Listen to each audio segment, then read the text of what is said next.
আসসালামু আলাইকুম গাইস, কেমন আছেন আপনারা সবাই? এগুলো কি আপনারা কি চিনেন? গ্রামে যারা থাকেন অবশ্যই চেনার কথা। আজকে আপনাদের জন্য একটা খাবারের ভিডিও নিয়ে এসেছি। অনেকেই ভাবতে পারেন রোজা রমজানের দিন আবার কিসের খাবারের ভিডিও। আসলে আমার ভিডিও অনেক জমে থাকে, কিন্তু এডিট করার অলসতার কারণে আর বানানো হয় না। এগুলো হচ্ছে খেসারি কলাই। তো খেসারি কলাই গুলো ছাড়িয়ে তারপরে হচ্ছে একটু লবণ দিবেন, সামান্য একটু পানি দিয়ে মাখিয়ে নেবেন। আর এই যে গ্যাসের চুলা অন করে দিয়েছি, এখন হচ্ছে একটা কড়াইতে এই কলাইগুলো দিয়ে দিব এবং এগুলো হচ্ছে আমরা ভেজে খাবো।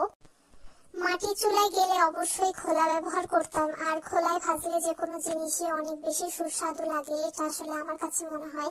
কার কি মনে হয় জানি না, তবে খোলায় চিড়া ভাজি, তারপরে আপনার কলাই ভাজি, এছাড়াও খুদ ভাজি, আসলে সব আইটেমই ভালো লাগে খোলায় ভাজলে।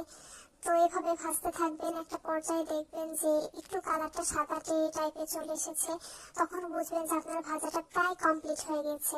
এবং একদিন বাসায় অবশ্যই ট্রাই করে দেখবেন, আশা করি আপনাদের কাছে ভালো লাগবে।